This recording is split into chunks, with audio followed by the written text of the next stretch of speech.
Vai ter golpe no Brasil? Durante essa semana, esse assunto dominou as redes sociais, os colunistas da imprensa, depois que o Bolsonaro voltou a elevar o tom. Até um diplomata norte-americano fez um alerta sobre o risco de golpe com o Bolsonaro perdendo as eleições. Mas esse risco realmente existe ou é só uma cortina de fumaça? Esse vai ser o tema de hoje do nosso Café com Bolos. E aí, tem tempo para um cafezinho?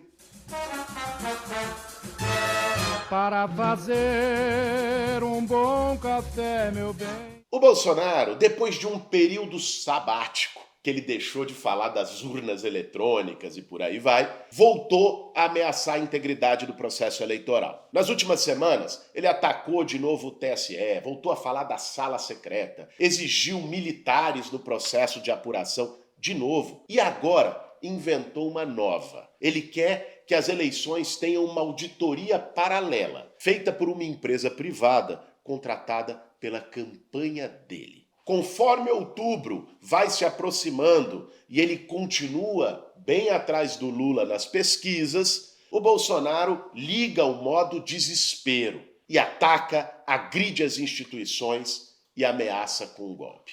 É verdade que desde o início do seu mandato, o Bolsonaro usa as ameaças golpistas, AI-5, brilhante Ustra, não vai ter eleição se não tiver voto impresso, usa tudo isso como cortina de fumaça. Uma espécie de uma manobra de distração para poder evitar os temas que são os temas mais sensíveis para a maioria do povo brasileiro. Por exemplo, em vez da gente discutir na agenda pública todos os dias o aumento do preço da gasolina, a inflação dos alimentos que voltou, o desemprego, a gente fica discutindo o indulto ao Daniel Silveira. Em vez da gente discutir os esquemas de corrupção, daquele que disse que ia acabar com a mamata, esquema de barra de ouro e tudo mais, a gente fica discutindo o TSE e as urnas eletrônicas. É uma manobra de poder tirar o foco da agenda que eles não têm nenhuma resposta. Isso é verdade, mas é uma meia-verdade. Porque a ameaça golpista do bolsonarismo também tem uma forte realidade. Não dá para ignorar que se o Bolsonaro pudesse, se estivesse apenas nas mãos dele, ele já teria dado um alto golpe. Basta ver o 7 de setembro do ano passado, o que foi aquilo, articulação com paralisação de caminhoneiros, elevar o tom, esticar a corda com o Supremo. Qualquer decisão do senhor Alexandre de Moraes, esse presidente não mais cumprirá. Ele tem tempo ainda para pedir o seu boné e cuidar da tua vida. Ele, para nós, não existe mais. É isso que ele quer, não é apenas uma cortina de fumaça, é também. Mas o bolsonarismo tem um DNA autoritário. Se ele tivesse o apoio do comando das Forças Armadas, ele com certeza já teria fechado o Supremo ou então indicado 10 ministros novos para poder alterar a correlação de força, já teria liberado geral arma, já teria feito uma série de medidas que ele não teve força para fazer durante os seus 3 anos e meio de mandato. Basta a gente olhar de onde ele vem. O Bolsonaro tem uma origem nas Forças Armadas ligada ao pior setor da corporação. Aqueles que eram a linha dura na ditadura militar, que nunca admitiram nem a transição lenta, gradual, pacífica, que teve anistia para torturadores e tudo mais. Essa turma, que lá atrás, nos anos 70, era organizada pelo general Silvio Frota que tentou dar um golpe como ministro do Exército contra o Geisel, que dizia que o Geisel estava sendo muito leniente com os comunistas. Ele queria aprofundar a tortura, censura à imprensa, não queria abertura. O Bolsonaro era dessa turma. Olha que loucura. E não é coincidência da história, não. O general Heleno, que hoje é chefe do GSI do Bolsonaro, era ninguém menos que ajudante de ordens do Silvio Frota quando ele tentou dar o golpe lá no fim dos anos 70. Essa turma foi derrotada na transição, mas não desapareceu. Ficou ali na caserna, no fundo dos quartéis, nos clubes militares, conspirando. E com a vitória de Bolsonaro, em 2018, muitos deles chegaram ao centro de poder. Essa turma, se depender deles, a maioria na reserva e não na ativa, eles dão golpe sem nenhum pudor. mas felizmente não depende apenas deles. Para se dar um golpe, não basta querer, tem que poder. O Brasil de hoje não é o Brasil de 1964, inclusive no plano das relações internacionais. Hoje, dificilmente um autogolpe do Bolsonaro teria apoio internacional. Pelo contrário, o mais provável é que gerasse uma série de sanções e isolamentos contra o Brasil. Muito diferente de 64, onde os Estados Unidos apoiou o golpe do início ao fim.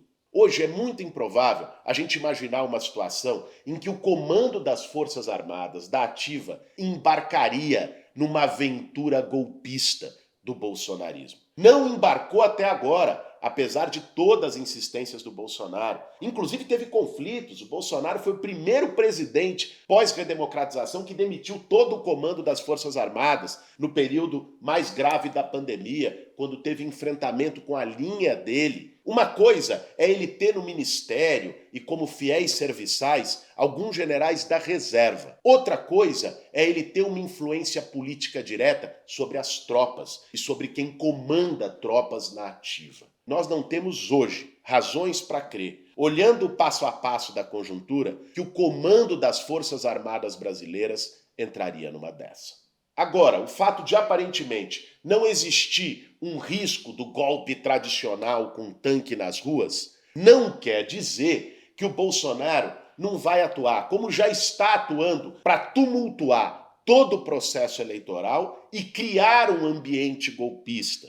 E para isso, ele não precisa necessariamente ter o apoio do comando das Forças Armadas. Ele vai utilizar os milicianos que apoiam ele. Hoje, por exemplo, aqueles que frequentam clubes de tiro, os CACs, colecionadores, atiradores e caçadores, a maior parte deles está alinhada com Bolsonaro. E ele ampliou de 200 mil licenças para mais de 650 mil licenças de armas a partir dos seus decretos. Um chamado do Bolsonaro nos grupos de WhatsApp dessa turma geraria sim gente armada e mobilizada, disposta a ir junto com ele tentar dar um tapetão no processo eleitoral, no caso de uma derrota cada vez mais iminente. Ou então, setores que ele tem influência dentro das polícias militares dos estados, certamente sem a anuência dos comandos, mas que poderiam atuar como comandos paralelos, como grupos políticos sob controle dele. Isso não é suficiente para dar um golpe, para virar a mesa, mas é suficiente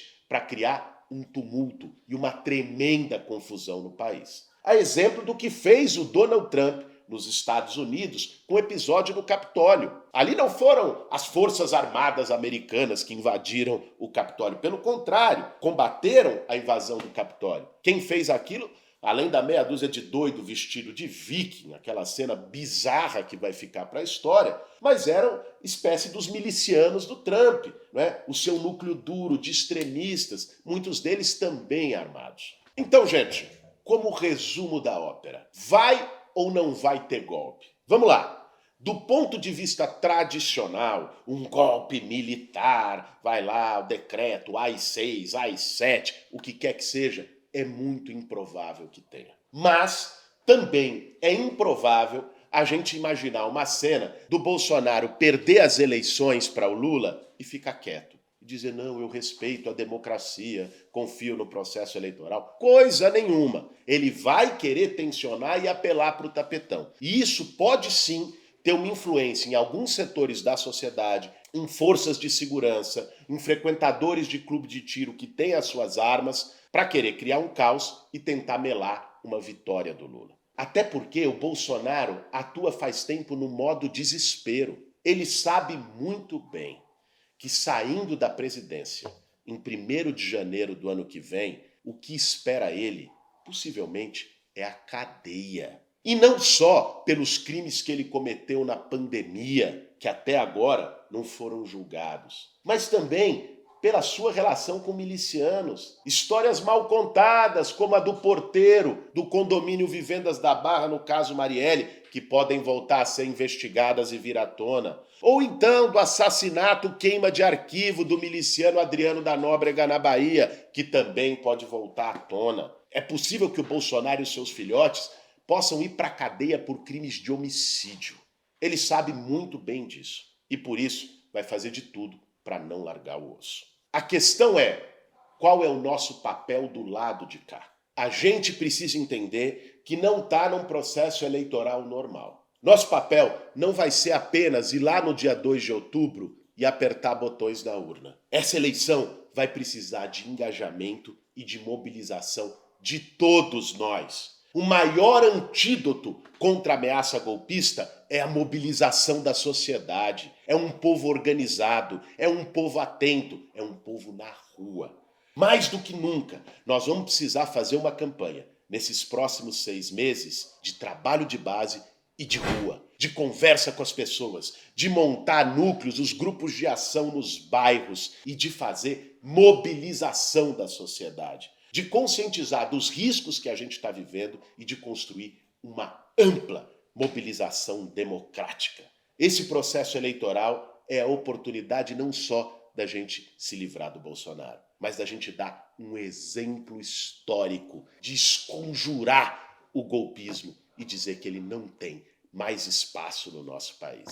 E Bolsonaro cometeu o crime, vai ter que pagar. Pode desesperar, chorar à vontade, porque nós vamos sim conter as suas ameaças do golpe, eleger o Lula e depois você vai pra cadeia. Esse foi mais um Café com Bolos. Para fazer um bom café, meu bem.